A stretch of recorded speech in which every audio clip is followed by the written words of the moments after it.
ตามเขามีโอกาสแล้วพากันเร่งรีบปฏิบัติเอาทุกอย่างก็อยู่ที่สตินึกถึงความจริงของโลกความจริงของตัวเองความจริงของโลกทุกสิ่งทุกอย่างมีความเกิดมีความดับความจริงของตัวเองมีความเกิดมีความดับ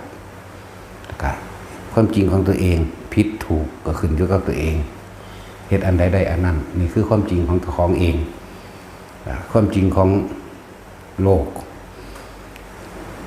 แหละเรียกว่าโลกิยะสัจจะ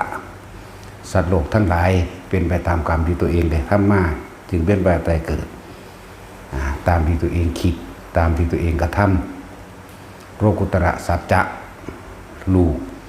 การยกจิตออกจากราคะหมายถึงความยินดีพอใจและก็ในรูปรสกลิ่นเสียงการเห็นโทษในรูปรสกลิ่นเสียงตัวอื่นว่าราคะ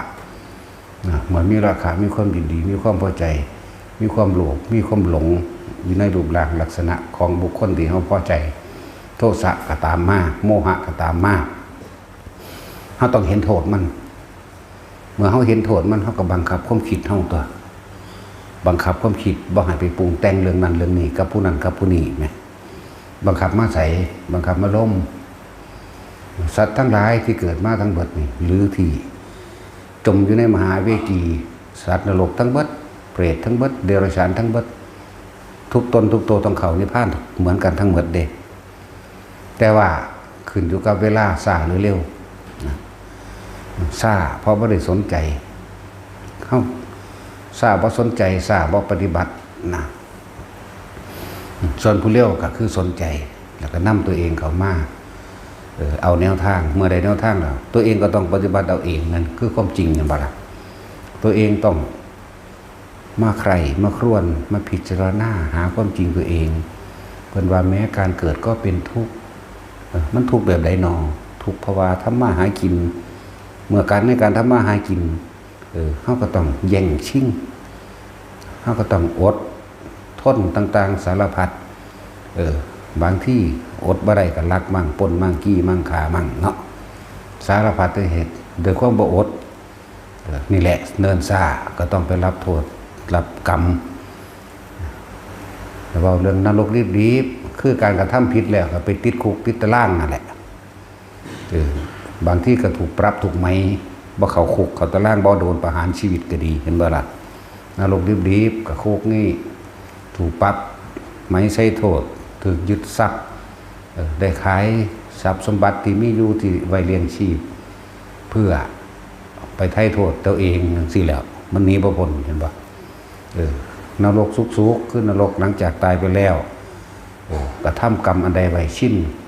ในอารมณ์อันใดมากที่สุดชินในความโกรธเกลียดคนนั้นคนนี้เพราะว่าผู้นั้นผู้นี้เหตุให้กูบ่ได้นั่นบ่ได้นี่โมโหเขาสั่งเขาหาวิธีแก้แค้นกับเขาตายในระหว่างทำกลางที่มีอารมณ์ข้างด้วยกันกับไปนรกจริงๆแล้วอะไรจังหวะให้พวกเขาเห็นโทษนี่แหละความเกิดเป็นทุกข์ความแก่ได้แบบนี้แก่นี่เคลื่อนที่ไปเรื่อยๆเด้เริ่มจากเกิดเนี่ยมีความแก่ไปในภายภาคหน้าเด้ความแก่ความเจ็บไข้ได้ป่วยเป็นทุกข์เขาก็มาคิดเอาตัวว่ามีผู้ใดอยากเจ็บปวดว่ามีผู้ใดอยากป่วยว่ามีผู้ใดอยากแก่เด้เนาะทั้งสั้นแล้วมันเป็นทุกข์ว่ามันบ่ยอมรับมันเป็นทุกข์ว่ามันบ่พอใจแม่นบ่ล่ะมันบ่ยอมรับมันบ่พอใจอย่างสั้นแล้วความพัดภาคจากสิ่งที่รักเป็นทุกข์บางคนที่เฮาหักบางคนก็ยังว่าเป็นลูกเป็นหลานเลี้ยงตัวเองบ้านใดพ่อแม่ตายจากก่อนเป็นทุกข์บ่ล่ะพ่อแม่ตายปะพ่อแม่ตายจากปู่ย่าตายายตายจากหรือบุคคลที่เฮาอาศัยอยู่นำพอได้อยู่กินข้าวกับน้ำบ่แม่นพ่อแม่ก็ดีพ่อแม่ตายจากระดับหนึ่งแล้วบุคคลที่รับไปเลี้ยงอุปการะตายจากอีกทุกสองทุกสามซ้อนกันเข้าไปอีกนี่แหละจังว่าผู้ใดเห็นถูกผู้นั้นก็เห็นความจริงของชีวิตแล้วก็ต้องหาแนวทางเพื่อให้ตัวเองพ้นออกจากความคิดอันนี้ความเกิดอันนี้ความหลงอันนี้ความยึดอันนี้ ยึดร่างกายยึดอัตตายึดตัวตนเห็นโทษหลายๆอย่างเห็นโทษของการมาเกิดแล้วมีร่างกายนี่ก็โทษการมาเกิดแล้วมีต้องทำมาหากินบางที่ก็แย่งชิงบางที่ก็กล้าหาญไปในทางที่ผิดบางที่ก็กลัวแม่นบ่ล่ะบางที่ก็ได้อดได้ทนได้เพียรได้พยายามว่าทุกอย่างอดทนเพื่ออย่างนั้นเพื่อตัวเองมั่งเพื่อครอบครัวมั่งเพื่อผู้นั้นเพื่อผู้นี้สารพัดนี่เอิ้นว่าให้เฮามองเห็นโทษต่างๆของการเกิดพัดภาคจากสิ่งที่รักเป็นทุกข์ความชราเป็นทุกข์ด้วยบัดนี้มันบ่ตายตอนหนุ่มแต่ว่ามาเริ่มแม้นบ่มีผู้ใดฆ่าก็ตายเป็นโรคก็ตายบ่เป็นโรคก็ตายได้บัดนี้มันชรามันงอมมันเบิดอายุของมันเองด้วยร่างกายมันบ่ได้เป็นของเฮาแหมบังคับบ่ให้มันป่วยบังคับบ่ให้มันแก่ชราบ่ได้เด้มีแต่ยอมรับบัดสุดท้ายก่อนที่สิตายนี่มันเป็นทุกข์คักเนาะจากบอกก่อนที่สิตายจิตสุดท้ายคือความคิดสุดท้ายมันเป็นทุกข์คักย่านต่อของตายจากลูกจากหลานจากผัวจากเมียย่านเจ้าของตายจากให้จากหน้าตายจากกิจการต่างๆห่างล้านตายจากรถคันนั้นตายจากเงินล้านเงินแสนตายจากทองคำมีอยู่หันอยู่นี่ตายจากหลายๆอย่างที่เป็นรับปากได้คุยอันนั้นอันนี้บ่ทันสำเร็จเนาะนี่แล้วบัดนี้ความเคยชินในการสร้างกิจการหาเงินหาทองแลนทองเสาะสองเสาะไปรับปากมื้อนี้ไว้หรือว่ามื้อหันมื้อนี้บ่ทันเซ็นสัญญามื้อนี้บ่ทันได้ลงโตจังซั่นจังซี่ความห่วงเขาก็วนตัวนี้ล่ะอดบ่ได้ดอกตายคือเก่าล่ะตายในความห่วงตายในความกังวลในต่างๆลงอบายเบิดนั่นแหละบางพวกสัตว์นรกบางพวกเปรตบางพวกเดรัจฉานที่ว่าสิมาทำบุญกันจริงๆเฮ้ยมันยากคืออย่างเดียวมันธรรมดาเด้ บุญอันเกิดจากการให้ทานส่วนมากทานบ่เป็นบุญท่านเป็นความกังวลท่านเป็นความร้อนท่านเป็นความอยากได้ท่านแหละของแล้วบอกแปลตามภาษาเพิ่นแปลออกมาพวกประเภทว่าให้ทานแล้วนี่หวังผลในทานมีจิตผูกพันในทานผูกพันในผลแห่งทานมุ่งการทั้งสมในความอยากได้นั่นอยากเป็นนั่นอยากเป็นนี่ท่านตัวนี้ไม่ได้เป็นบุญท่านเป็นคนกังวลท่านเป็นคนร้อนท่านเป็นบาปท่านบละตัณหาแต่ท่านให้มันเป็นบุญจริงๆก็ไม่หวังผลในทานไม่มีจิตบ่คิดในความบ่คิดในเรื่องผลของท่านบ่ได้สั่งสมบาท่านนี่ให้เป็นปัจจัยว่าให้ได้เกิดเป็นเทวดาบอกให้ได้เป็นเศรษฐีบอกให้สอบได้สอบติดบอกให้ถูกหวยให้พ้นทุกข์พ้นยากถูกลอตเตอรี่อยากให้ผู้ขาเก็บให้ผู้ขาป่วยเด้อบอกเนี่ยพวกนี้เขาบอกมีความมุ่งความหวังในความอยากได้สิ่งเหล่านี้เขาบอกสั่งสมสิ่งเหล่านี้ท่านนี่จึงเกิดเป็นบุญได้แม้นเพียงบาทเดียวก็ตามอยากว่าล่ะหรือท่านสิ่งใดก็ตามเป็นบุญทั้งนั้นบุญคือความสงบปราศจากความคิดนึกและความอยากใดอยากดีอยากมีอยากเป็นใดๆทั้งสิ้นในสรรพสิ่งทั้งปวงในโลกทั้งเบิดแต่บ่มันบ่อยากใดมันเห็นโทษจักว่าคนที่ท่านบ่มีจิตหวังผลในทานบ่มีความผูกพันในผลของทานบ่สังสมความอยากใดหยังคนทั้งหลายเหล่านี้ต้องมีการฟังธรรมเทศนาอยู่เรื่อยๆเห็นบ่ล่ะคนพวกนี้ได้ฟังพระสูตรต่างๆจากพระสงฆ์สาวกจากพระพุทธเจ้าหรือจากการอ่านได้ยินได้ฟังมาทั้งนั้นเลยมันจึงเห็นโทษในความหยุดติดนี่จะถามบรรดาศักดิ์หยุดติดนี่อยากให้คนย่องอย่าของแน่หลายอย่างนั่นแหละติดในความอยากรวยในความมีอิทธิพลต่างๆเขาเห็นโทษเด้เขาก็เลยท่านทั้งหลายเหล่านี้เลยท่านเป็นบุญอันเกิดจากการให้ทานถ้ามันฟังทำแล้วมันจะเข้าใจดอกให้ท่านเกิดเป็นบุญแบบนี้นะที่นี่ต่อมากันในเมื่อถ้าฟังตัวนี้เข้าใจแล้วความบ่อยากเบียดเบียนมันก็บ่อยากเบียดเบียนเด้หมายถึงศีลได้บาทเนี่ยตัวเองรักตัวเองเช่นไรคนอื่นก็รักตัวของเขาเองเหมือนเราเหมือนกันเขาก็เลยบ่มีคิด จิตใจไปเบียดเบียนทำร้ายให้ผู้อื่นผู้ใดผู้หนึ่งตลอดทั้งคนและสัตว์เสียชีวิตและทรัพย์สินนั่นกันก็เป็นศีลของมันเราเองเมื่อเป็นศีลของมันมาแล้วมันก็เกิดกลายเป็นภาวนาตัวเนกขมะอันเองทานศีลเนกขมะการข่มใจธรรมะข่มใจข่มความรู้สึกเก่าๆข่มความคิดบ่ให้มันไปปรุงแต่งในความอยากได้อยากดีหรือบาดหมางอาฆาตโกรธเกลียดคนบนนั้นคนนี้เพราะว่าเห็นโทษ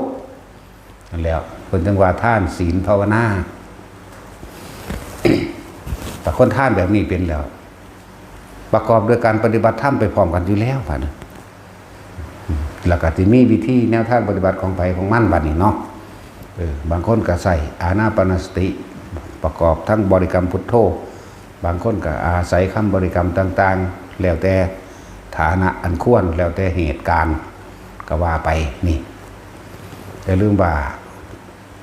มองสิพ้นทุกข์มีมองเดียวหนึ่งเด้คือบ่เกิดแล้วก็ต้องเข้าใจพวกเฮานี่เป็นผู้นำตนเองเด้อใจเป็นใหญ่ใจเป็นประธานก็คือว่าเฮาต้องเป็นผู้นำตนเอง ทุกคนสามารถเลือกได้เด้หากว่าแม่นเลือกแบบกิเลสโลกเด้เลือกนี่เลือกที่สิไปเกิดเลือกสิบ่เกิดแต่ว่าต้องอาศัยการกระทำเด้เพราะมันคิดเอาเด้ก็อาศัยการคิดพิจารณาซะก่อนเลือกสิบ่เกิดก็ได้เลือกสิไปเกิดเป็นหยังก็ไปเฮ็ดเอาตัวทุกอย่างเพิ่นสอนไว้เบิดแล้วอยากเป็นพระอรหันต์เพิ่นก็สอนหลักสูตรพระอรหันต์ไว้ล่ะเฝ้าพยายามสังเกตความคิดเจ้าของเองพร้อมกับลมหายใจเนี่ยหลักสูตรมันก็เลยหรือผู้ใดอยากเป็นไปเรื่อยๆอยากเป็นพระพุทธเจ้ากับบำเพ็ญเพียรควบเป็นพระพุทธเจ้าเพิ่นก็สอนไว้แล้วไหมอยากเป็นพระปัจเจกกับบำเพ็ญเพียรสร้างสิ่งที่ทำให้เกิดกลายเป็นพระพุทธเจ้าได้สร้างสิ่งที่ทำให้เป็นพระปัจเจกสร้างสิ่งที่ทำให้เกิดเป็นสาวกซ้ายขวาคือพระโมคคัลลาภาษาลิบุตรหรืออสิติมหาสาวกทั้งหลายตลอดทั้งสาวกโดยทั่วไปสร้างเอาตัวบ่แม่นขอเอาบ่แม่นเลือกแบบบ่แม่นว่ามีของกองอยู่กูเอาอันนี้ดอกบ่แม่นแบบนี้เด้นั่นแหละทุกคนต้องเป็นผู้นำตนเองทุกคนมีความสามารถเสมอกันอยู่ที่ว่าจะของเองนั่นน่ะสิมั่นใจตนเองบ่เท่านั้นแหละนั่นแหละยินดีความสามารถของตนไผก็เลยเพิ่นกับคนเฮากับคนตัวเพิ่นต้องปฏิบัติลำบากยากกว่าเฮาตัวเนาะนั่นบ่ล่ะข้าเจ้าทั้งยากกว่าเฮาเด้อทั้งอึดทั้งอดอยากเสื้อผ้าหน้าแพร่นี่ก็หายากแท้ๆเด้สิได้บวชแต่ละเทื่อตั้งรออยู่4ปีก็มี10กว่าปีก็มีเสื้อสิได้ผ้าบ่แม่นผ้าสำเร็จรูปมาคือเฮาเดี๋ยวนี้เด้เสื้อสิได้ฝ่ามือนี่มันหยิบติดกันไว้ได้คาศอกหยิบติดกันไว้ผ้าห่อศพเครื่องนึงเอามาหยิบติดกันไว้ซึ่งว่าสิยอมเป็นผ้าไตรใดมันธรรมดาเด้พวกเข้านี่มันสมบูรณ์แล้วเด้นี่เรียกว่าสำเร็จเลยได้นี่จากบ่นี่ในเรื่องของบุญนี่ก็ดีสำเร็จโดยบุญจริตเพราะว่ามันท่านมาหลายมันก็เลยมามีความสำเร็จแบบนี้เอาแบบมาหอดเลือกใส่มันธรรมดาบอกพระเน้นเท่านี้เนาะเฮ้ยผ่าเนื้อนี่บ่ดีโอ้ยเอาผ่านี่ดอกเว้ยในภาษาเอามัดสลินโอ้บ่เอาสั้นฟอไลโอ้เอาผ่าไฟเลือกทิมได้มันธรรมดาเด้จังสั้นแล้วแต่เขาเจ้ากว่าสิบวชได้เพราะแมนของง่ายเสื้อสิเก็บผ่าได้แต่ละอันแต่ละอย่างสารพัดผ่าที่เขาเจ้าหยิบใส่กันบ่เป็นงามๆแบบนี้เด้อบ่เป็นตอนเดียวกันแบบนี้อยากบ่เป็นเนื้อเดียวกันแบบนี้จักหยาบจักยังแน่ล่ะจักผ่าฝ่ายจักผ่ามึนๆจักยังแน่เขาจะมาหยิบลุงตุมยามใส่กันเสื้อว่าสิเซฟเป็นผ่าไตยีวอนยังได้นั่นแหละจังหวะพวกเข้านั่นถ้าสิพูดถึงความสมบูรณ์มุ่นพร้อมในสถานที่แห่งนี้สมบูรณ์บัดทุกอย่างบ่มียังขาดแคลนกันแล้วกันเนาะอันนี้พอพาเน้นพวกบวชก็มาแล้วเด้พวกเจ้าตั้งใจปฏิบัติเอาโลดเห็นบ่ผ่าก็บ่อึดอาหารก็บ่อึดเจ็บไข้ได้ป่วยก็มีรถพาไปไปแต่หม่องมันดีๆบ่ให้ล่อพร้อมเนาะลัดไปหาคลินิกบ้างไปหาเอกชนบ้างพวกนั้นตะกี้เขาเจ้าโอ้ย เป็นไข่มาเรียตายน้ำปลาน้ำดงเนาะสิย่างออกมาบ่ทันที่70-80กิโลอยู่ในป่าในเขาไหมอันนี้แลนปึ้งชั่วโมงเดียวหอดแล้ว มีคนติดต่อบอกคุณนั่งท่าเอายิ่งกว่าพระราชาอีกแม่นบ่ซั่นนั่งท่าเขาเอิ้น นี่แหละสะดวกแล้วเด้อให้มันคุ้มกับต่างๆที่เขาเจ้ามาให้การสนับสนุนข้าวสารอาหารแห้งและอาหารเปียกอาหารน้ำอาหารเหลว มีเบิดกาแฟน้ำส้มน้ำซาเป๊ปซี่โคกและสไปร์ ตะกี้หากินยากยังเด้ตะกี้นมมะลิเนาะสปองละบาทบุ้ยเสือสิได้กินธรรมดาวะแต่สินสิขึ้นราคาเท่าใดตัวบุก็สิพ่อปันกันละมั้งบาท2 บาทเนาะนมกามะลิไหมนมกามะลินมกาหมีบางทีไหมกระป๋องเดียวนี่เบิดบัตร ต้มน้ำกาบากใหญ่ข้นตุงเลงใส่กัน ซึ่งว่าสิได้กินอยู่ธรรมดาบ่จางโจกโอยโลอยู่ปานนั้นก็ว่าแซ่บเพิ่นว่าเด้อันนี้กาแฟกูก็สแตกแมงมื้อละ10ปุ่นก็ยังได้ ตะกี้บ่ได้มีได้กาแฟมีนมก่อนจังมาคอยมีโอวัลตินเนาะ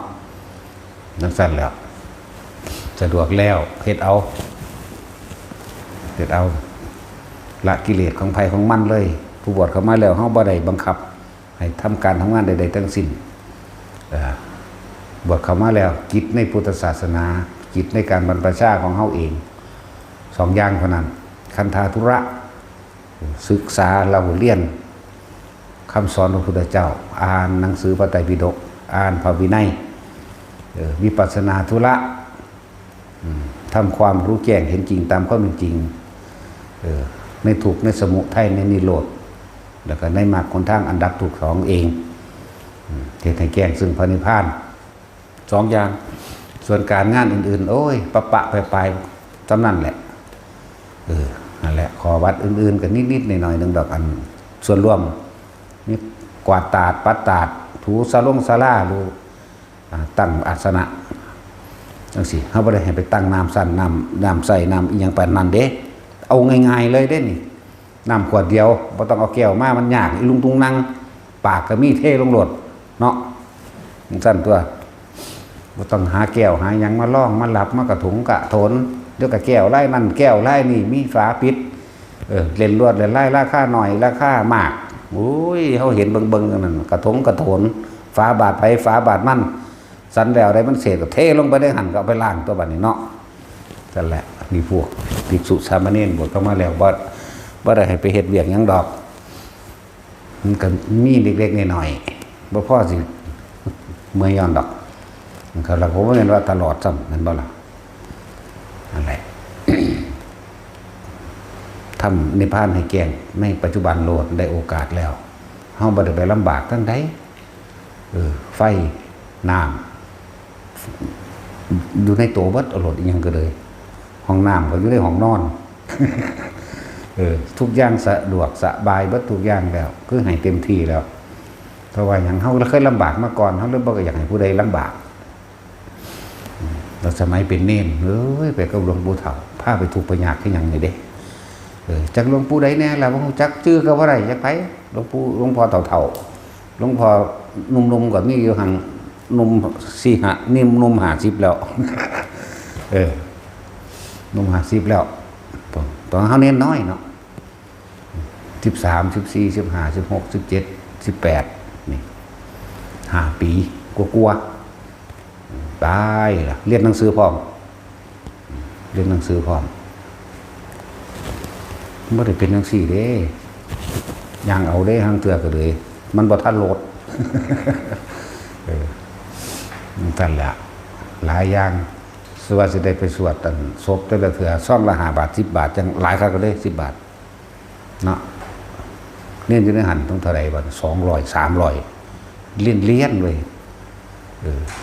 เธออาศัยความขยันแน่พยายามแน่เป็นพันโลง เป็นพันโลงบ่ได้เสียค่าเทอมเลยค่าเทอมมัน200ต้องอดเอาแน่เลยนั่นแหละ นั่นคือเขาเห็นความทุกข์ยากของเขาอันหนึ่งเวลาไปสวดศพจังสิบางที่เขาจะบอกไปแท่นเนี่ยไปแล้วเนาะ หลายอย่างแล้วก็เวลาออกป่าบัดย่างเอาล้วนๆเด้อนอกจากว่าเปิดเทอมเด้อเพิ่นจังไปบินเป็นเพิ่นจังเอาเงินมาให้ค่ารถมาจักเอามาทั้งใดหลวงพ่อหลวงปู่หลวงตามื้อนั้นก็ดีเพิ่นเอามาให้ดอก200 300โหมันบ่ได้แพงดอกตะกี้ไปบิณฑบาตเลยตะเขาเป้าย่างเก่งก็มาเขียบกับกล้วยพระธรรมดาเด้มาเขียบแต่มันย่ำนั่นแน่นอนกับกล้วยเนี่ยมีหลายอยู่กล้วยอีอองไม่นี่พองพวกนั้นแหละหมักสีดาแดงมันเลยกินกับเข่าทั้งสั้นตัวบางที่เขาจะกับขั่วมาบกใส่ถุงห่ออันใบตองมาเด้บางคนเขาจะกับตำแก้วปลาแดกมาคนมันหิวบ่จักบอกมันสิรวบสวบรถเต้หลวงพ่อก็ฟ้าเมื่อใส่โกงหูอีกโป้ว่ามันสิสแตกแมงไปยังไปแล้วเอาไปมันสุกซะก่อนก็เข้าไปดังไฟอีกไหมเอาเข้าไปดังไฟโมกปิ้งปลาแดกให้ยุหันแบบธรรมดาว่ะอันนี้มีผู้เอามาถวายนี่จักว่าอยู่นี่ มีเบิดสุดแนวหอยแกงแมลงผู้ต้มยำโอ้ไรบ่ถือมันหลายโพดเนาะแต่จังว่าเฮ็ดเอาโลดฝึกหัดปฏิบัติเอาโลดกาแฟกินแมนมือพุละ4-5 ซ่องแต่ละมือเนาะกินเราไปนอนบ่แม่นได้ว่าจะไปเดินจงกรมซ่อๆอยู่เลยนี่อ่ะลำบากต่อมามีความกล้ามีความหนังไปผู้เดียวกันสิก็ไปได้บัดนี้บัดเขาซี่มองให้พักนั่นนะคือเขาเจ้าบ่ได้หัวซ่ากันเด้มาอ่านเบิ่งเฮาเข้าไปเวลาเฮาเข้าไปเจอหมู่บ้านเขาแก้วถามมาแต่ไสมาแต่วัดนั้นวัดนี้หรือจักไม่หยังโอ้มันคำแล้วผมจะขออาบมาสงน้ำแน่ขอนอนแน่พูดสี่ไปเลยได้สี่แบบบ่มีความรับผิดชอบมีความปัดไปได้จักว่าสี่ไปทัวร์ได้แต่ว่าเฮาก็ซื้อสี่ให้กูนอนให้กูก็ไปศาลามันห่างมันโยกลงแล้วแต่สังกะสีแป้นนี่ยังมะเร็งเคียงคางหมดแล้วถ้ากูสินอนก็นอนแม่มึงนี่เราที่ดินนี่นะวะนั่นแหละก็จังสั้นน่ะไปแต่ละหม่องนั่นแหละบ่ได้สบายแบบนี้เด้อหมู่ภิกษุสามเณรเฮาแต่ผู้เดียวไป2กับถือคือกันไปกับหมู่หลวงปู่หลวงตาเพิ่นก็ดีก็ถือเขาก็ว่าแบบเดียวกันนั่นแหละผมบ่ได้สนใจเฮาก็เข้าใจความลำบากหลายอย่างบางหม่องก็ฮอดบ่มีผู้ใส่บาตรห่วยบ่ใส่ก็เก็บเพิ่นก็ออกจั่วเก็บเอาอันยอดพระกฐินนี่ล่ะเฮาว่าซั่นพระกฐินพระเกษตรทั้งนั้นทั้งอยู่บ้านอื่นทั้งนั้นเขาจะเอิ้นแบบนั้นบ่แม่นเกษตรน้ำเขาเอิ้นพระเกษตรคือพระกฐินนั่นแหละเก็บเอามีหยังกินได้ลาวแมงเบิดเครือสมล่มใบสมล่มนำไปเบิดนั่นแหละเอาไปก็ไม่หยังกันแล้วกินละบัดถวายเฮ็ดถวายเพิ่นแล้วก็กินนี่ละเฮาซั่นอาหารทิพย์ธรรมดาว่าหลวงพ่อก็เลยคนบ่มีบารมีเป็นสั่นแหละอาหารทิพย์ว่าสั่นพักเอากินใบไม้นี่แหละแต่ว่าแต่สินเจ้าคงจักอาหารทิพย์แล้วบ่บัดใบไม้แต่เดือนเมษาพฤษภาคมคอยไปแน่หน่อยมีหมักโม่งกินหมักโด่งติดแขวเป็นเขิบเบิดมันสิตายไม่กินมันเปลือกคนเด้มันธรรมดาเด้หมักโม่งกินแหละกินแล้วก็ไม่ได้เจ็บท้องแซ่บหวานเดินได้อาหารอันปลาหิมพานต์ได้เฮาว่าซั่นเอ้ยแต่กระมวลนั่นแหละหลายอย่างวันนี้เป็นพ่อน้องน้ำน้องนี่ก็ต้องเอากาไปตากขึ้นมาแล้วก็ใส่ผ้ากองน้ำอีกต้มซะก่อน นั่นแหละทั้งสั้นแหละทั้งเบิดคือตอนเขาเป็นเน้นทั้งอุปถากหมู่พระสงฆ์องค์เจ้านี่แหละคืออานิสงส์การอุปถากเข้าใจว่าล่ะบ่แม่นอยู่ซื่อๆเฮาสิมีผู้มาเฮ็ดนำเฮาเลยเด้เฮาเคยเฮ็ดไว้ก่อนเบิดแต่เฮาบ่รู้อานิสงส์มันดอกตอนนั้นเฮาก็มารู้ตอนนี้แหละเข้าใจว่าล่ะนั่นแหละจังว่าฝึกหัดพระเนรอุปถากหมู่ภิกษุสงฆ์แน่เฮ็ดนำคนเฒ่าคนแก่แน่ตัวอย่าลืมเด้ใกล้คนเฒ่าเฝ้านรกใกล้คนเฒ่าเฝ้าสวรรค์อย่าไปทำความสนิทชิดเชื่ออย่าไปตีสนิทอย่าไปลึงอย่าไปทะลึงใช่ว่าล่ะอย่าไปโลดมันนั่งนี่อานิสงส์เองดอกถ้าเป็นเด็กน้อย4 ปี 5 ปีประมาณนั้นแหละก็ยังไปยัดไปเกี่ยวหญ้ามาให้เพิ่นเกี่ยวหญ้าตัดไม้ไผ่เอาปอไปแช่น้ำลอกปอตีปอสางหญ้าเอามาให้หลวงปู่เพิ่นสมุ่งกับไผ่ใหญ่เป็นตะพุ่นได้ล่ะเพิ่นสอนให้เอาน้ำมันก็อมเป่าปูดปูดแล้วก็สอดดึงนั่นแหละฟันเสือกก็เป็นเด้อ เสือกปอเด้แต่ชิ้นฮักก็เกิดจากปุ๊บ หลอกว่าก็เหม็นดอกหาเน่ามันมันใส่แล้วไม่ลำปอตีลอกออกแล้วมันแห้งคักๆแล้วก็เอาไว้แต่จุดได้หลักจะเป็นมัดซ้ำแขนนี่แหละจุดเป็นทางมันไม่มีเทียนเด้มันธรรมดาเด้นั่นแหละหลายอย่างอยู่เห็ดน้ำบุหรี่ก็เห็ดมัตตพุนแหละต่อมาก็มาเห็ดน้ำพระทั่วไปนั่นแหละที่แลนเก็บดอกไม้เดินเก็บดอกไม้มากทุกวันพระเฮาแลนเก็บดอกไม้เด้บักหลายคนเด้ว่ามันหน่อยองค์เด้10 กว่าคนเด้เก็บดอกไม้ใส่ขันให้เขาเจ้าย้ายไปตามนั้นย้ำเช้าย้ำแรงพร้อมอันนั้นแล้วก็ฝึกหัดให้เฮ็ดที่เฮามีจังซี่ครับเพราะว่าเฮาเฮ็ดนำเขาเจ้าก่อนแม่นซื่อๆเสียคนมาเฮ็ดนำเด้ล้างบาตรล้างหยังเฮ็ดเป็นเบิดแล้วแหละตั้งแต่กี้มันบ่ได้มีสีสเปรย์พ่นแบบนี้เด้เผาบาตรเผาบ่เป็นก็แตกเด้สิบอกให้เด้อบาตรเล็กเด้อตะกี้ถ้าลังเทื่อเฮาบ่รู้จักไปเอาไม้ไผ่อันที่มันนั่นนะระเบิดตู้ปุ่นฟงขึ้นบักไก่บอกไม้ไผ่มันแตกใช่ว่าล่ะมันแตกปุ้งบ่เด้บาตรก็จะก็ฟงไปพุ่นโอ้หลายอย่างดอกนั่นแหละจังว่าเคยขอวัดปฏิบัติเหตุกับครูบาอาจารย์ถือว่าครูบาอาจารย์เบิดนั่นแหละแต่เป็นเน้นนักบวชมหานิกายนั่นแหละจักว่าล่ะแต่บทเลี้ยนน้ำนักถ้ำบาลีบาเลอร์เลี้ยนแบงสันแหละประจบยังดอกก็เลี้ยนไปส่วนภาวนาก็มีลึกลับมาเรื่อยๆดอกบ่แม่นว่าบ่เฮ็ดหังมึนเด้อ่านเบิ่งอันนั้นอันนี้ก็ศีลนึงซั่นก็ศีลนึง4สิบ่ได้จักหยังดอกก็เฮ็ดไปตามนั้นแหละเฮ็ดไปเฮ็ดมาเอาลึกลับเฮ็ดอยู่ผู้เดียวนั่นแหละให้ก็ว่าล่ะแต่ตอนเรียนก็เฮ็ดอยู่หากว่าแม่นว่าเฮ็ดแบบเหมือนกับปิดเทอมปิดเทอมไปเฮ็ดเต็มที่เลยเด้ต้องเป็นฮอดเวลาเฮาสิปิดเทอมนี่น้อยนักน้อยหนาเด้สิได้กลับบ้านกับข้าวเดียวหนีโลดมันทั้งนี้พระผู้ใหญ่พระผู้เฒ่ามาเอิ้นเอาโลดจัวๆไปเฮาโลดไปโลดได้จังแม่นไผไปเลยไปกับอุ้มยงอ้อมยามของเพิ่นเฮาแบกเอาโลดเด้บ่ได้ดีปานนี้เด้อันเครื่องบริการต่างๆที่เขาเจ้าไปทุดงพาอาบน้ำหยาบๆหยาๆหั่งเทื่อก็กระสอบปานแม่ตะสินกระสอบปานไม่หยิบเอาเด้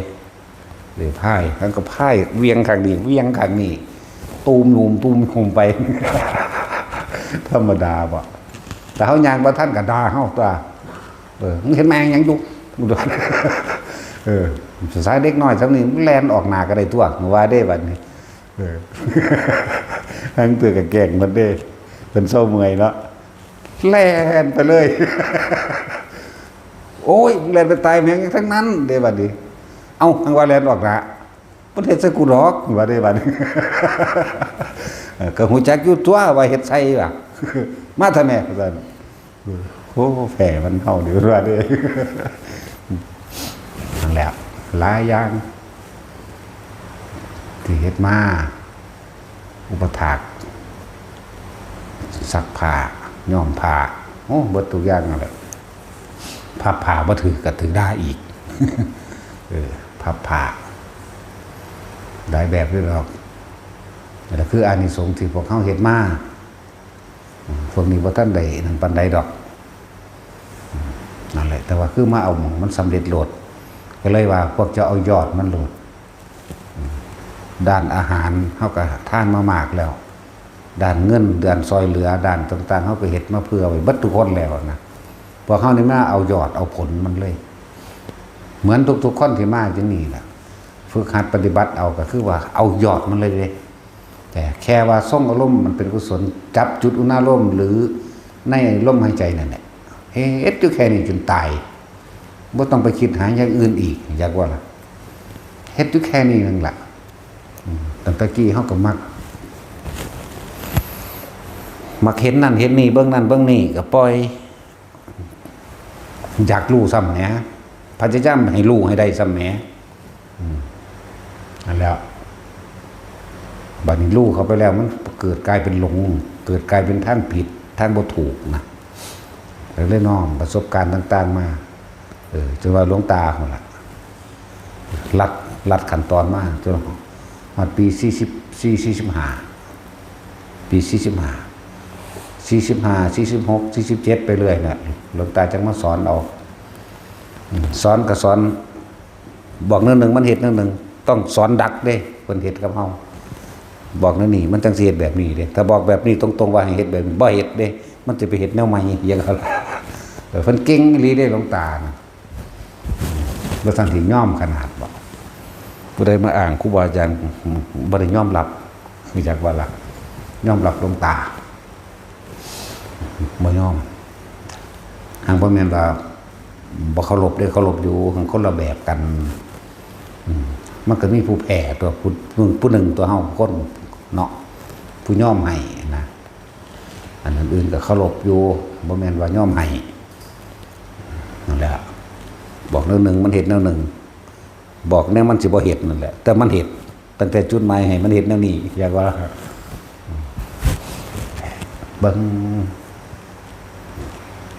คือจังเวลาเห็นนิมิตนั่นเห็นนิมิตนี่จังซี่แต่เพิ่นก็สอนให้เฮานั่นท่าทายดูถูกให้ไปเฮ็ดบ่มีปัญญา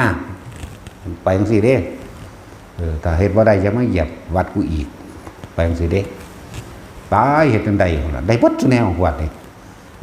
บ่สิว่าเอียว่าซั่น โอ้ยเนาะผู้นึงไปเฮ็ดแทบตายนั่นแหละจะงงถ้ามึงออกจากลมหายใจมึงก็แค่ใหญ่ที่ทุกข์กว่าท่านมันยอมเลยมันแม่นความเพิ่นไหมถ้ามึงออกจากลมหายใจมึงก็แค่ใหญ่ที่ทุกข์เด้อแล้วก็บ่ต้องตามลมอีกให้มันม้วนอยู่ในโพรงจมูกอยู่ในหูดังมึงนั่นแหละนี่จะตามลมลงคอลงท้องบ่ต้องพ้องบ่ต้องยุบบ่ต้องตามออกใดๆจังซี่มึงรู้สึกอยู่นี่เฮาก็มันบ่ได้รู้สึกแต่อยู่นี่เด้ล่ะมันน่วงอยู่พี่ก็มีนั่นเพิ่นก็บ่ว่าเด้เพราะเป็นผลของจิตตั้งมั่นแล้วน่วงอยู่พี่หางเทื่อมันก็ขึ้นมาพี่ได้ความรู้สึกอันนี้หางเทื่อมันก็มาอยู่นี่โล่งๆโปร่งๆเด้เท่านั้นนึงเด้เฮ็ดจะทำนั่นแล้วซั่นนั่นซั่นแล้วก็ทั้งเลยบอกว่าพวกเฮามาเอายอดมันโลดเฮ็ดเอาซ้ำนี้ล่ะอันอื่นๆเฮาก็บ่เอาตัวเองวัดมาตรฐานดอกแต่ว่าที่รู้ที่เห็นที่เป็นนั่นนี่มาสารพัดในการเห็นสวรรค์เห็นนรกในการถอดกายทิพย์ออกจากกายเนื้อมื้อนี้เฮ็ดมาเบิดแล้วแค่สนุกสนานไปซื่อๆนั่นแหละมโนมยิทธินี่บ่แม่นแบบเฮาจินตนาการเอาสะกอนแบบหรือในลักษณะจำภาพแบบกสินเด้อันต้นจริงมันนั่นน่ะย่างถอดออกเลยนี่ย่างออกจากเจ้าของก็เหลือเบิ่งเจ้าของได้ผู้ใด เวลาสิไปทั้งใดแค่อย่าไปหันมีจุดหมายว่าไปมันก็ร้อยไปโลดเด้นั่นแล้วไปเสู่กับพวกพญานาค เข้าไปสู่อะไรที่หลวงตาได้นำไปเอาเพราะสันติย่อมสิยานครับบอกอีพ่อใหญ่อันนี้หยิบข้อจังสี่ละมามันซุบลงไว้ก็บ่บอกกัน มือไม้ไปอีกว่างจิตแบบนี้แบบนี้ต้องว่างจิตเป็นอุเบกขาแบบนี้แบบนี้นะมือไม้ไปอีกไปเสือกอีกอันนมงามที่ไปบ่ายนมเขาที่ มันงามไปอีกนางหนักมันก็บายตัวเนาะของคนอยากเอาอยู่ไหมเนาะตัดสิน สู่เขาว่าได้อีกเย็บมาอีกธรรมดาวะนั่นแหละ ท่านเห็นโทษอย่างดอกแต่ว่ามันเห็นได้ซื่อๆตอนนั้นเรียกว่าผู้ใดทรงชาติเป็นกับอาศัยกสินต่างๆอาศัยฤทธิ์เดชต่างๆกสินซอยแบบนี้แบบนี้แต่กี้เขาน้อมใส่ว่าท่านเป็นเด้เพิ่นให้ไปฝึกเพิ่นมันว่าไปฝึกใส่เฮ็ดกับผู้นั้นผู้นี้เด้เพิ่นว่าอุ้ยเฮ็ดจังซั่นจังซี่มันจะเป็นแมงบ่ได้นี่มันเสียเด้ไปฝึกกสินแสงสว่างใส่อำนาจจิตหลายว่าจิตมันตั้งมั่นแล้วแค่นึกมันสิเป็นแบบนี้แต่ว่าเพิ่นบ่ได้บอกแนวใส่เด้เฮาไปฝึกมันเป็นซื่อๆเด้บาดเข้าสู่สถานการณ์จริงจังหูจักแนวใส่จักว่าล่ะนั่นแหละกสินดินเป็นแบบนี้บางกายก็ได้พวกกสินน้ำเป็นแบบนี้กสินลมเป็นแบบนี้กสินนี่นั่นแหละไปเฮ็ดแต่เฮ็ดว่าอะไรก็มานี่ก็บ่ให้ขี่รถพร้อมบ่ให้ย่างพร้อมเฮ็ดจังได๋มาซั่นตาจุ้ยขี่เครื่องบินเท่าแล้วไผสิไปมีเครื่องบินอยู่ในป่าหั่นเนาะ บ่ให้ย่างมาบ่ให้ขึ้นรถมาอ้าวมันก็บ่มีหม่องลอยน้ำไปได้ละหม่องหันเนาะแต่มันมีน้ำมันก็ลอยไปอยู่นั่นแล้วมันบ่มีห้วยไปจอดวัดเพิ่นมั้ยมันเสร็จแล้วเฮ็ดจังได๋ซั่นใส่เฮลิคอปเตอร์มันก็บ่เห็นจักเทื่อ ขี่เครื่องบินแล้วแต่สิยากหยังวะจังซั่นแล้วแต่ว่ามันอยากไปสร้างสรรค์นี่มาวิ่เวิร์กเลยเด้มาธรรมดาเด้อันนี้เวิร์กออกหมดเลยเป็นอีหยังที่โลงที่สุด เป็นอีหยังที่บอกบ่ถึกไหมธรรมดาบอกคือมันละความผิดนี่เป็นสั้นละมันละนี่มันบ่ได้บ่แม่นเฮาตั้งเจตนาหรือตั้งใจสิละมันจักมันบอกบ่ถึก สิเลี้ยงลำดับมันก็เลี้ยงบ่ถึกมันเป็นชุลมุนซะไป มันบอกว่าถืออีหยังกันแน่ล่ะเราสิคิดตั้งแต่มันบ่คิดเลยมันถิ่มความคิดออกเลยมันสิบ่สงสัยหยังอีกเลยนั่นแหละหลายอย่างก็ดอกส่วนผู้ใดภาวนาไปเห็นสภาวะหรือปรากฏการณ์ต่างๆที่มันเกิดขึ้นสิเทียบอย่างหนึ่งให้ฟังเฮาขึ้นต้นไม้เดี๋ยวก็มีงาหน่อยงาใหญ่งานั่นงานี่มีปรมากหลากไม้น้ำงา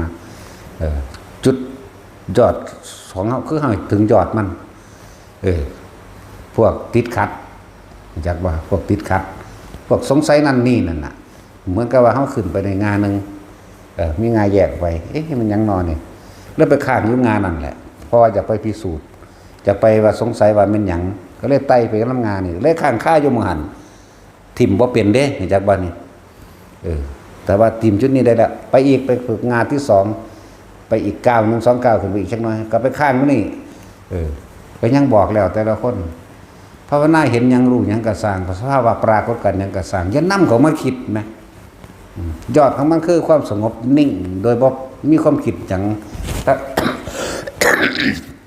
ทั้งที่หูนั่นเห็นนี่ได้ยินเสียงก็สร้างได้กลิ่นก็สร้างหรือมันที่แสดงภาพนิมิตแบบใดก็สร้างปรากฏเกิดขึ้นจะนำมาคิดไหมนิ่งโดยการทำความรู้สึกโตนั่นแหละจังว่าให้จะไปเอาอันนั้นอันนี้ไม่คิดสงสัยนั่นสงสัยนี่มันก็ฆ่าอยู่ในหันแหละเกิดชาติใดไปภาวนาไปสงสัยอยู่หม่องเก่าฆ่าอยู่หม่องเก่านั่นแหละจักว่าล่ะมันก็บ่ฮอดยอดจักคือล่ะปีนกกไม้น่ะแล้วเฮาขึ้นกกไม้นั่นแหละ มันก็ต้องมีงานนั้นงานนี้เป็นธรรมดาเนาะเราปีนขึ้นไปถ้าเฮาบ่ได้สนใจเลยมันก็ปีนขึ้นไปจึกยุบตรงยอดมันเลยวันนี้ก็เฮาก็เห็นสิ่งต่างๆเคลื่อนไหวคือเฮาขึ้นอยู่ที่สูงจังปลายใหม่ล่ะมีงัวแล่นมามีควายแล่นมามีคนย่างมามีคนเลี้ยงงัวเลี้ยงควายมีนั่นมีนี่เฮาก็เหลียวเบิ่งซื่อๆได้ยินซื่ออันนี้บ่ทันถึงไหนซ้ำบ่ทันถึงยอดซ้ำไปข้างไปฆ่าความสงสัยไปฆ่าอยู่น้ำงามใหม่นี่แหละนั่นบ่ล่ะจังซั่นแล้วอันนี้มันหยังวะอันนั้นมันหยังวะนั่นแหละความสงสัยเพิ่นเอิ้นถ้าภาษานั้นเอิ้นนิวรณ์แปลว่ากังวลเรื่องนั้นกังวลเรื่องนี้ผิดถูกร้ายดีอีหยังกันแน่อยากไปฮู้จักซื่อมันอยากไปสรุปผลมันที่มีเบิดจังว่าอยู่มันบ่มีอีหยังเลยแต่ธรรมชาติร่างกายเฮาบ่ได้อยากถิ่มเฮาบ่อยากแก่มันก็ยังแก่ไปเรื่อยชราไปเรื่อยแม่นบ่เฮาบ่อยากหิวมันก็ยังหิวเฮาบ่อยากร้อนบ่อยากหนาวมันก็ยังร้อนยังหนาวไปของโดยธรรมชาติของมันแม่นเฮาบ่ได้อยากตายเด้ล่ะบาดนี้เนาะมันก็ยังเดินทางไปสู่ความแก่ชราและตายแน่ขึ้นต้นไม้เฮาก็ขึ้นไปโลดฮอดยอดปึ๊กพุ่นไปนั่งโคโมงจะปลายมันพุ่นปลายมันคือความสงบจักว่าล่ะสงบคือบ่นำสิ่งนั้นสิ่งนี้เข้ามาคิดทั้งที่มีเสียงคือโคมทั้งที่มีนั่นมีนี่เห็นนั่นเห็นนี่ได้กินนั่นได้กินนี่ปรากฏกาย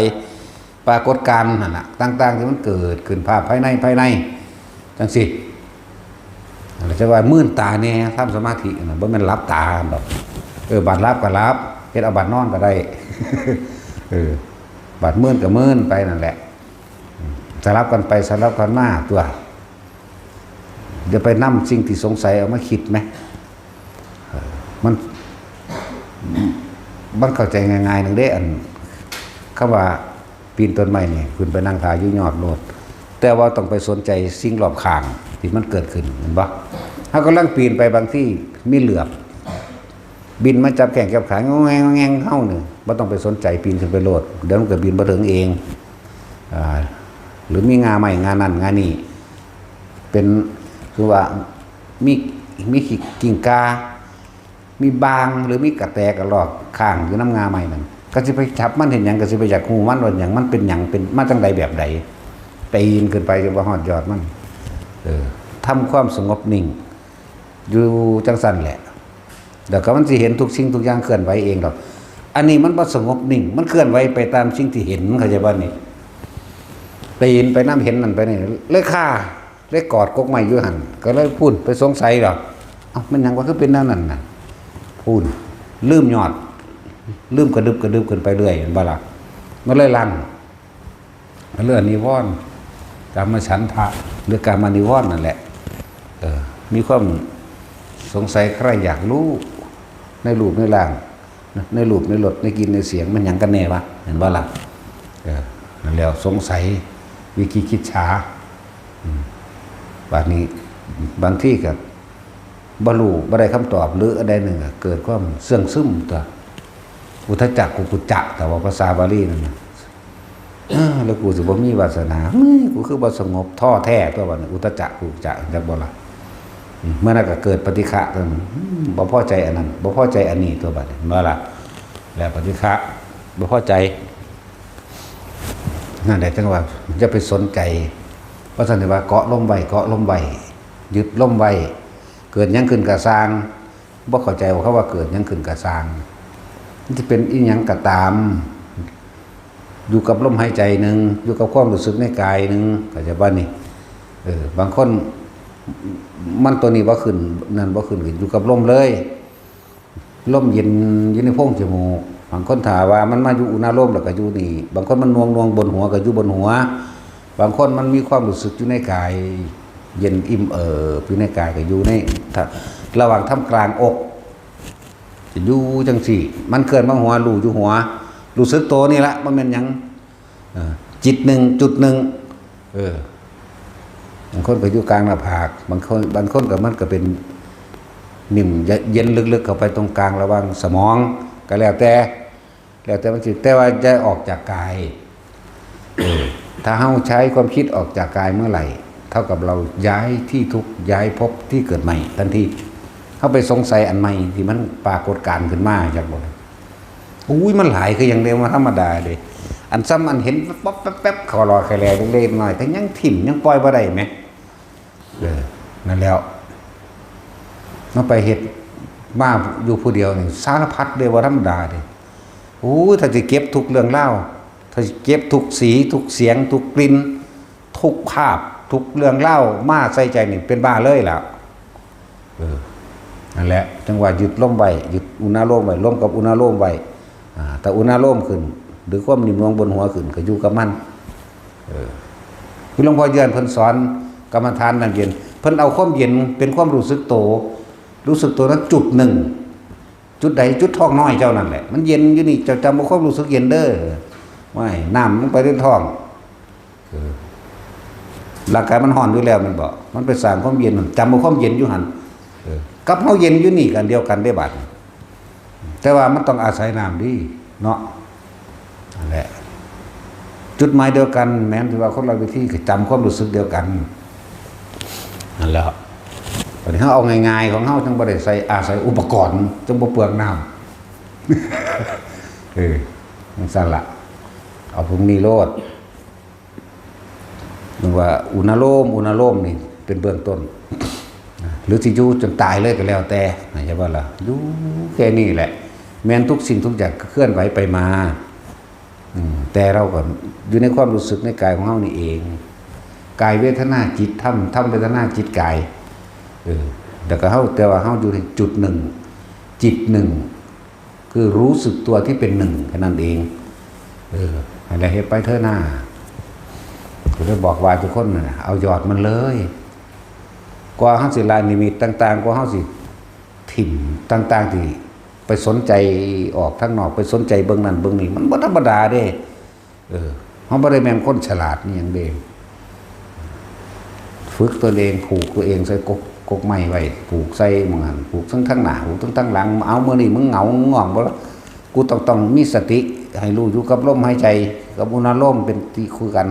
ผูกเจ้าของไว้บ่ให้มันง่วงมันเหงามันก็ยังเผลอไปอยู่นั่นเอาตั้งเอาไว้กูสิบ่นอนเอาหลังแตะพื้นนอนตะแคงนอนอยู่นอนตะแคงมันของแม่นที่ความเคยชินของคนมันชินวูบไปเห็นนั่นไปเห็นนี่พุ่นสนุกสนานเพลิดเพลินอยู่กับของภายนอกบ่รู้สึกโตได้หรอกบ่ซั่นสิว่าฝันว่าหลวงปู่มันมาตีบ่ตีเขาก็กกหูพี่ซอดแอวพี่เด้อฝันอีหยังมันก็สิเก็บอีหลีบัดนี้จนว่าได้ลุกปึ้งขึ้นมาเอากระจกน้อยๆนั่นแย่งเบิ่งแม่นอีหลีบัดนี้แดงจึงคืงอยู่ห้อยพี่เลดเฟสจำนิ้วมือเด้ยาวตะพี่เด้อสุดหูพี่มันก็ว่ามานอนเป็นหมูเป็นหมายังให้เขาสับเขาจำเขาฆ่าตายอย่างมันเป็นหมูเป็นหมาจังใดคนเห็ดเก่งกระดอกมันเป็นธรรมดาเด้แต่ฝึกหัดเอาตัวเองพอแห้งเด้ยังว่าแต่ของเก่งอยู่เด้ธรรมดาบ่โอ้ยสุว่าสิเข้าใจตัวนี้ได้มันเป็นหมูเป็นหมาบ่หูเมื่อโตจับเข้ามาไม่รู้สึกตัวนี่ก็จะว่าบันบ่หูเมื่อโตเขาขึ้นเสียงซับเผายังคนสารพัดแต่บนสิด่าแหลกไปหมดนั่นแหละบ่หูเมื่อโตบ่รู้สึกโตนะแล้วมาจับบ่รู้สึกโตมันจังได้นะนั่นแหละจังเริ่มบัดนี้กูต้องเฮ็ดแบบมื่นตามื่นตาเฮ็ดไปเฮ็ดมาจังเข้าใจคำว่ารู้สึกตัวทั่วพร้อมอยู่ในจิตหนึ่งจุดหนึ่งความรู้สึกที่เป็นหนึ่งตั้งอยู่ในความที่เป็นหนึ่งมันแม้นทั้งหลายเหล่านั้นสิเกิดขึ้นปรากฏการณ์ต่างๆที่เคยเกิดเหมือนเดิมแต่ว่าเฮาบ่ออกไปมวลน้ำเขาบ่ออกไปพิจารณาน้ำเขาบ่ออกไปเป็นผู้แสดงน้ำเขาไหมบ่ไปเป็นโตเป็นตนน้ำเขาไหมมันก็เห็นได้บ่าเห็นอยู่จังซั่นแหละแต่ว่าในความรู้สึกโตตะกี้มันมีอารมณ์ความรู้สึกพอใจบ่พอใจน้ำเขาเด้น้ำภาพปรากฏการณ์ต่างๆที่มันเกิดขึ้นนั่นแหละบัดนี้โอ้โหว่าอันนี้มันเป็นอันนี้เหมือนกับว่าอันนี้เป็นกูในชาตินั้นแต่ว่ารู้สึกตัวอยู่พี่จากว่า แต่ว่ามันหูอยู่ว่าเป็นเจ้าของเป็นเรื่องเป็นเล่าไปเกิดตัวนี้ตายจากศาสตร์นี้ไปเกิดไปศาสตร์นี้ไปกันนี่แต่ว่าต้องมีความรู้สึกตัวตะกี้มันไหลไปนํบักนี่มันขากูศูนย์มึงเด้มันบ่รู้สึกตัวเข้าใจบ่นี่บางสั่นตัวศาสตร์นี้กูได้ขามึงสะใจดีใจจากวันศาสตร์นี้กูมีอำนาจกูเฮ็ดแบบนี้กูเฮ็ดแบบนั้นต่อไปมึงมีอำนาจมึงเฮ็ดกูแบบนี้กูเฮ็ดมึงขึ้นแบบนี้ไปมีอารมณ์ความรู้สึกอยู่ภายนอกปั๊บ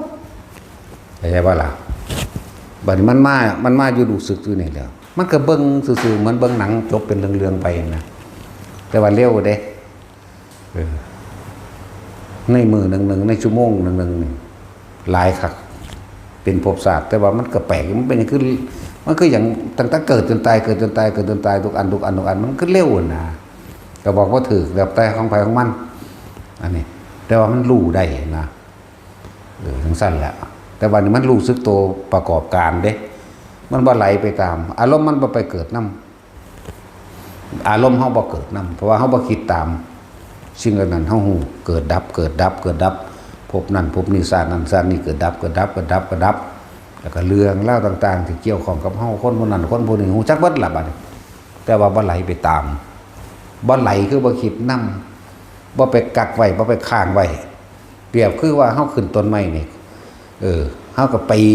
นขึ้นไปนั่งอยู่ยอดในขณะที่ก่อนสิถึงยอดก็มีทุกอย่างแหละแม่นบ่ว่ายุ่งกัดแน่หินกัดแน่เห็นชีกระป๋อมกิ้งกาหรือขี้เกียมแมงงอดแต่เฮาก็บ่ได้สนใจมันเฮาปีนขึ้นไปเลยนั่นแหละเลยบอกว่าพวกนี้เห็นอีหยังก็เห็นซื่อๆบ่ได้บ่เดี๋ยวยังมาพิสูจน์ได้จับมาเบิ่งเป็นโตให้เฮาเบิ่งแหมเนาะสัตว์บ่ลงบ่ล้านที่เฮาตะกี้แต่มันสิโผล่มาได้มันก็เห็นอยู่ในตาอยู่แหม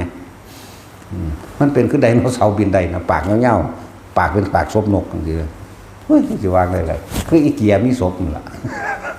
ศพยาวๆนี่แหมบ่แม่นศพนกเด้เป็นยาวๆสิเปรียบเทียบใส่ศพหยังแล้วมันแข็งๆไปเลยจังซี่มันก็เห็นอยู่น้ำแถวหมู่นี่แหละว่าถ้าไปไกลหรอกเอาเว้าเรื่องตามแถวหมู่นี่ก็บ่แห้งแล้วแต่ก็บ่ได้สนใจว่ามันคือหยังเป็นหยังคือหยังเป็นหยังก็สร้างหรือเว้าให้ฟังบ่แม่นยึดเข้าใจบ่ล่ะนั่นแล้วทุกคนอยู่กับความรู้สึกตัวไว้มากที่สุดรู้สึกตัวโดยนุ่งนวงอยู่กลางหน้าผากรู้สึกตัวโดยนิ่มนวงอยู่บนหัวรู้สึกตัวได้บางทีมันก็เข้าสมองบางทีมันก็ว่าทำกลางอกก็อยู่จังซี่แม้นอีหยังสิผ่านพาเข้ามาแทรกซ้อนสุว่าเฮาน่วงบนหัวนี่หรือหน้าผากเด้อบางทีเนื้อกระตุกตึกๆยึกๆก็รู้ซื่อๆจะไปจอกับอันนั้นตึกๆตักๆมันช็อตมันนั่นมีเบิดนั่นแหละมือสะบัดปึ้งออกไปจังซี่เฮานั่งอยู่เฮาอีหยังก็แล้วแต่แท้สินั่งสินอนสิเดินจงกรมก็เป็นเบิดยืนเดินนั่งนอนเป็นได้เบิดตัวเฮาตะกี้เวลาเดินจงกรมมันสิจับมือจังซี่บ่ล่ะขึ้นมาประมาณมันฟงออกซื่อๆนี่ก็มีเด้ก็เอาขึ้นมาไว้ก็เดินทั้งเสาะไปคือเก่านั่นแหละบางทีมันกระตุกจังซี่กระตุกทางบ่ได้คิดว่าเป็นน้ำหยังคือหยังบางทีเย็นว่าเปล่าคือเอามือใหญ่ๆมาจับไหล่เฮาจับไหล่เย็นว่าก็รู้เย็นพี่เฮาอยู่พี่เข้าใจบ่นี่เดินจงกรมก็บ่แม่นว่าเฮาเดินตามก้าวขาเด้ตั้งแต่เฮาฝึกหัดใหม่ๆเฮาก็ก้าวขวาพูดก้าวซ้ายโทเด้นั่นแหละมันไปพูดน่ะมันบ่รู้สึกตัวนี่ว่าก็วิธีไผมันเด้อเอานวงอยู่พี่เอ้ยบาดย่างไปย่างมาบางทีถือกระชากอีกเด้กระชากเฮายึกไปโลดเด้ก็บ่ไปอวยเบิ่งก็ย่างไปคือเก่านั่นแหละหลายอย่างมันบ่แม่นเทื่อเดียวเด้อันเว้ามานี่มันเท่าใดหลายเทื่ออยู่บางทีก็เป็นคนหลอกหนังไหมหลอกหนังคนหลอกหนังบ่มีหนังจักเม็ดเลยนี่แหละมีแต่เลือดกับเนื้อตาโมโลอยู่ห้ากำปั้นนี่ฟงตาออกใหญ่ๆเด้พอบ่โอ้ออกว่าอยู่มันนั่งคุบเข่าใส่ให้พรึบบัดนึง บ้าเคยยินเขาเจ้าว่าอุทิศบุญกุกะอิมินาบุญญกเมนะอุปาชายาโกโนตาราอาจาริยุปการาจามาตาปิตาไปแล้ววันเพราะท่าน3 วินาทีนั่นเป็นคือจังโซ่ไฟคล้องใส่ข้อมันดึงปุ๊บลุบลงดินมันสิมันสั่นแล้วตะกี้ยังออกนอกเลยเขาใจว่าออกนอกคือยังไปใส่ใจภาพนั่นซึ่งจะเห็นนั่นอยู่ตัวเป็นตัวเจ้าของแกจะเอื้อนออกนอกได้ตัวเจ้าของเองเขาเดินไปนี่คุณมันไปยืนละทางเฮาเจ้าของนี้ละต้องยืนเบิ่งตี้หามึงนี่มันก็คอยเปื่อยลงเรื่องข้อหัวกระโหลกหักลงกระดูกคอยหักลงกับว้วนออกมันบ่แม่นเฮาเก่งเฮาละเอียดเด้เฮาไปติดกับดักเรียกว่านี่เฮาไปสนใจอันนั้น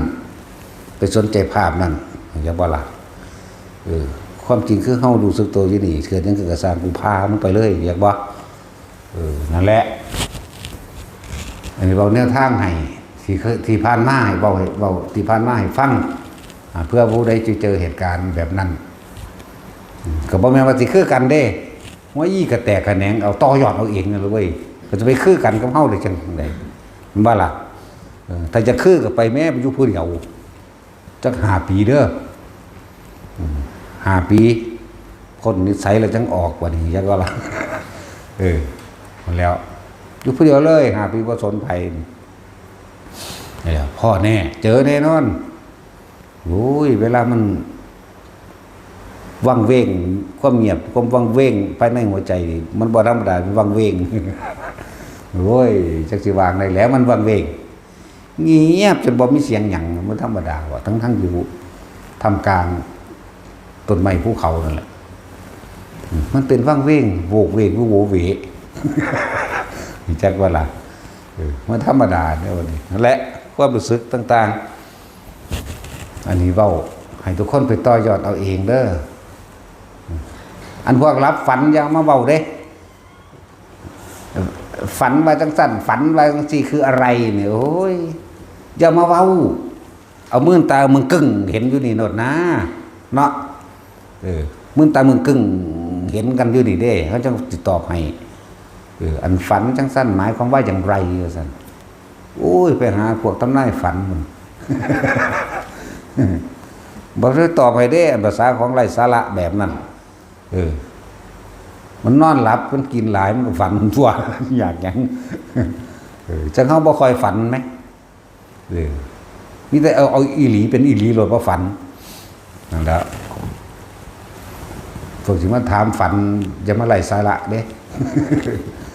ของเขาถิ่มเบิดแต่พอฝันเขาก็ยังถิ่มเบิดอยู่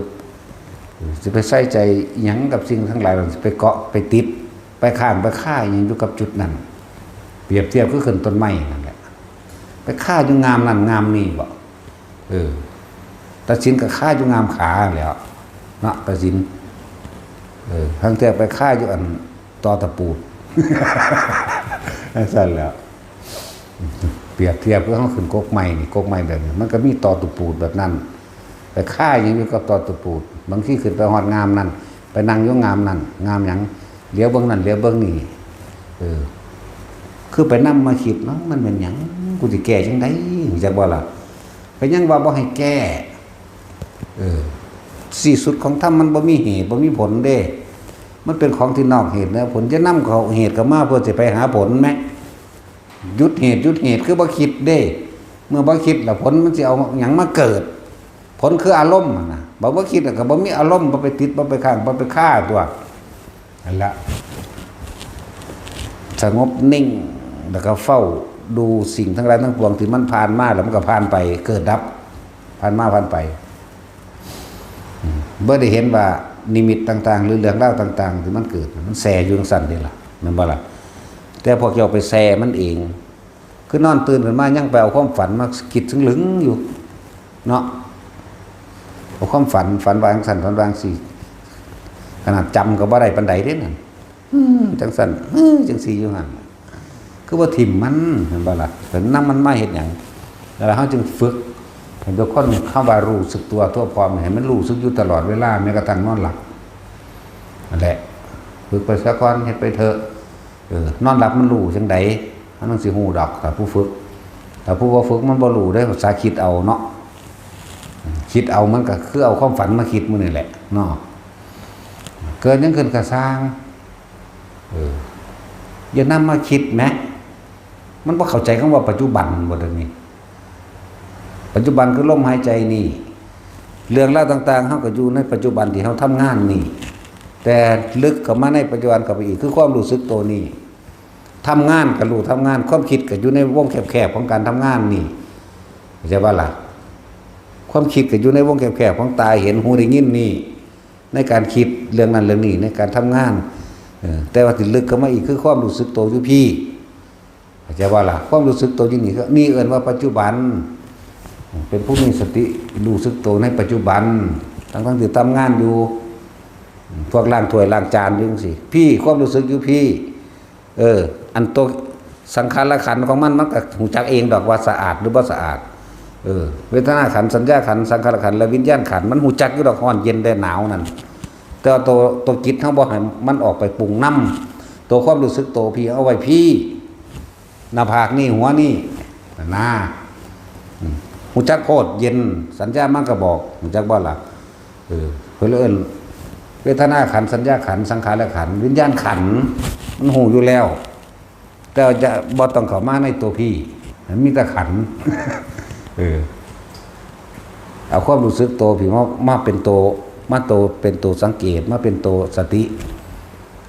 รู้สึกตัวน่วงอยู่พี่คิดก็คิดอยู่แต่ว่าเฮาบ่ได้ไปทุ่มเทเอาความรู้สึกต่างๆไปกับสิ่งที่คิดไปกับสิ่งที่เห็นตาหูจมูกลิ้นกายรูปรสกลิ่นเสียงบ่ได้ไป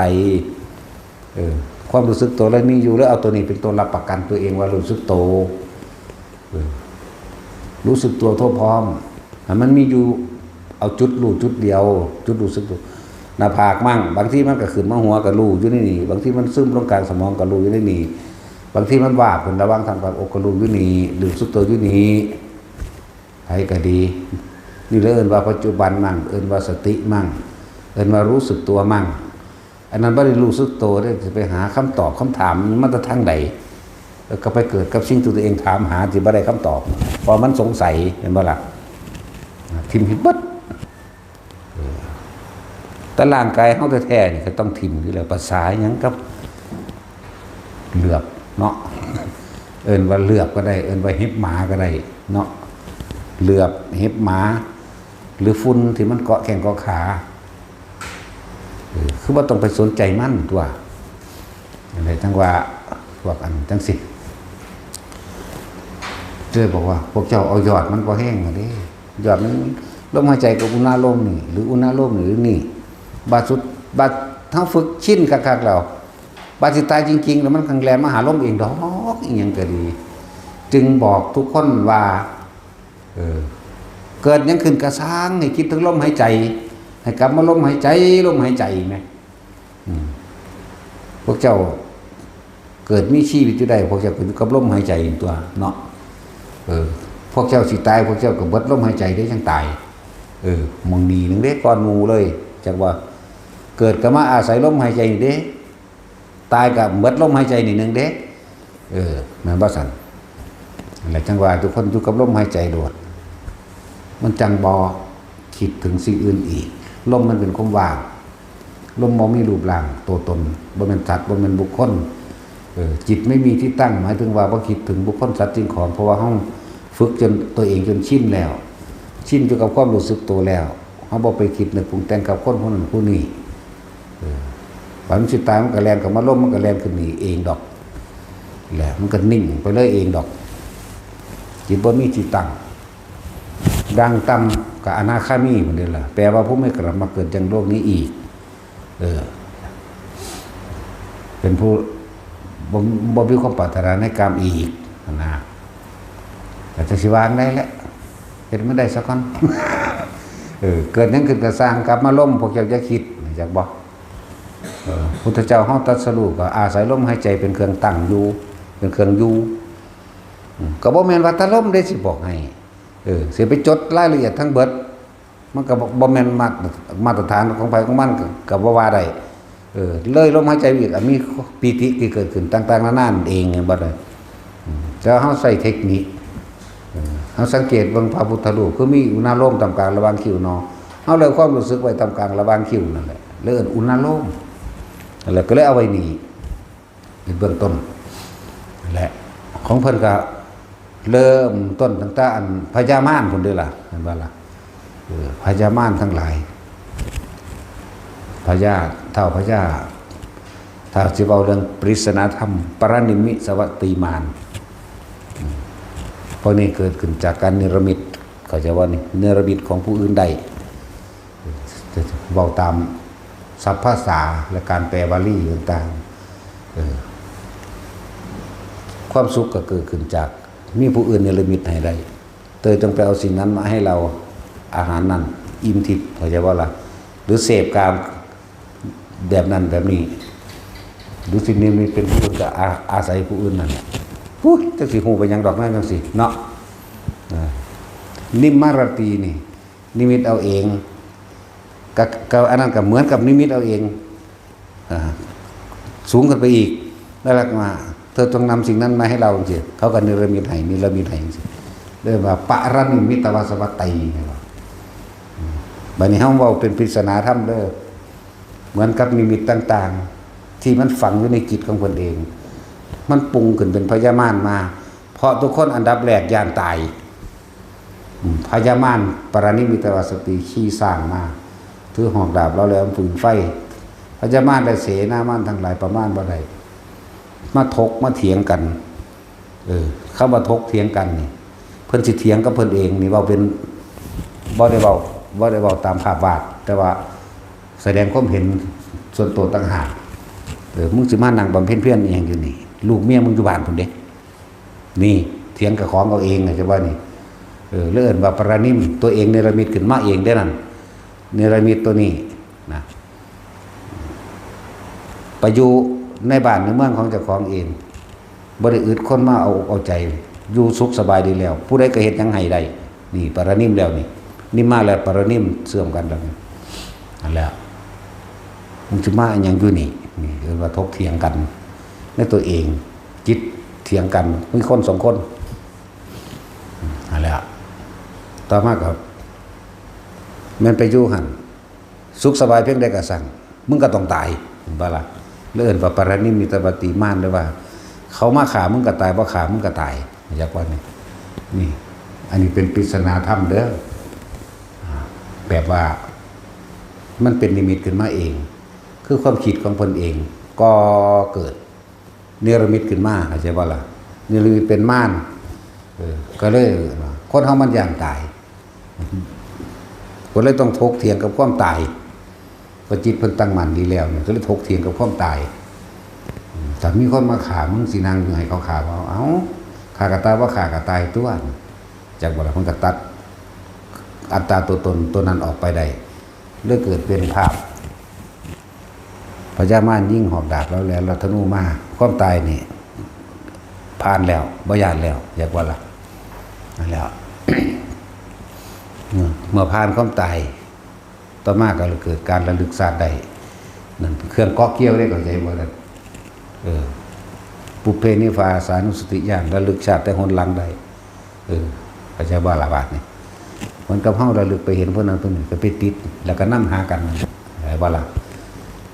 อันดับต้นแรกเพิ่นผ่านความตายได้แล้วสละความตายได้แล้วในนิมมาและปรนิมเกิดจากจิตของเพิ่นเองปรุงแต่งขึ้นเอาเองแต่สุดท้ายแล้วละมันออกได้แล้วอย่างว่านี้ต่อมาก็มาระลึกชาติได้คิดถึงอดีตชาติจังซั่นสิไล่ไปสิหาหม่องมันสุดตั้งแต่เริ่มต้นเกิดหาบ่ได้หยุดขึ้นมาอยู่ในปัจจุบันนั่นบ่ได้จังซั่นตัวบัดนี้เมื่อหยุดในปัจจุบันแล้วก็มาระลึกถึงบุคคลผู้อื่นบัดนี้เรียกว่าจุตูปปาตญาณคิดถึงสัตว์นั้นคนนั้นเกิดตายแบบนั้นเป็นไปแบบนั้นโอ้ตัวเฮาก็เองก็เกิดตายแบบนั้นเหมือนกันนี่จุตูปปาตญาณน่าสุดท้ายแหละก็เพราะว่าตัณหาและอุปทานเนาะก็เลยเอิ้นว่าปฏิจจสมุปบาทนั่นแหละบัดนี้สมาไล่ปฏิจจสมุปบาทหมายว่าเกิดจากตัณหาและอุปทานเพราะความบ่รู้เนาะนี่เพิ่นจังดูว่าเพิ่นถึงอวิชชาแล้วเพิ่นก็หักข้านอวิชชาด้วยเขาของมันเองจังว่า นายช่างผู้สร้างเรือนเนี่ยเราได้รู้ท่านแล้วเห็นบ่ล่ะก็คือตัวคิดตัวเดียวเนี่ยนายช่างผู้สร้างเรือนเราได้รู้ท่านแล้วบัดนี้เราจะไม่คิดนึกปรุงแต่งอีกนี่เลยเอาด้วยความรู้สึกตัวของตนเองเมื่อว่าคิดนึกปรุงแต่งอีกในความอยากใดอยากดีจะไม่เป็นใดทั้งสิ้นก็ขึ้นชื่อว่าสิ้นอาสวะก็เป็นอรหันต์ตัวบันสำเร็จเป็นอรหันต์แล้วต่อมาก็ไล่เข้าไปสู่อนาวรญาณไล่เข้าไปสู่สัพพัญญุตญาณไล่ไปจนเรือว่าจุติสัตว์ทั้งหลายเหล่านี้ตายจากนี้แล้วจะไปเกิดไสรู้มั่งเกิดรู้มั่งตายรู้มั่งสิ้นรู้ว่าสิสมควรโปรดใดบ่ได้สามารถคุยหูเทวดานี่เกิดมาจากไสแต่ยังคุยบ่ได้จนเอาจนคุยได้จนว่าหูที่สุดของเขาก็ได้โอ้ผู้นี้สิบรรลุแบบนี้พุ่นล่ะจนรู้อักขระภาษาต่างๆหูจักรู้ไล่ไปจนถึงกำเนิดโลกพุ่นล่ะอันใดเพิ่นบ่รู้บ่มีเลิ่นว่าตัสรู้ซึ่งพระสัพพัญญุแล้วเมื่อเข้าสู่สัพพัญญุล่ะเอิ้นว่าปัจฉิมยามมัชฌิมยามอย่างเพิ่นนั่นแหละจนว่าถึงอันก่อนที่สิแจ้งก็ตัสรู้สัพพัญญุตญาณรู้สิ้นทุกอย่างไล่เรื่องของสัพพธาตุต่างๆสัพพธาตุทั้ง18ต่างๆอินทรีย์22ธาตุ18อีหยังก็ไล่ไปนั่นแหละเลิ่นว่าตัสรู้ซึ่งสัพพัญญุว่าไปนะเพราะว่าเพิ่นบ่ได้สนใจเครื่องเกาะเกี่ยวคือว่าล่ะคือพวกเฮานี่แต่ฝันซื่อๆมาถามเฮ็ดหยังบ่สร้างสรรค์เนาะตาเฮาเห็นทนโทอยู่เฮายังบ่สนใจนี่ว่าไม่สนใจนำเข้ามาคิดว่าเขาคือใครจะไปไหนอะไรยังไงอย่างว่านี่ดีหรือร้ายบุญหรือบาปไม่สนใจอยู่นี่จากว่าอยู่ในความรู้สึกตัวนี้กลางหน้าผากมั่งหัวมั่งทำกลางอกมั่งฝึกไปสักก่อนฝึกไปฝึกมามันบ่ฝึกดอกเพราะว่ามันเป็นเองเขาจะว่าหลักเอาสมทาน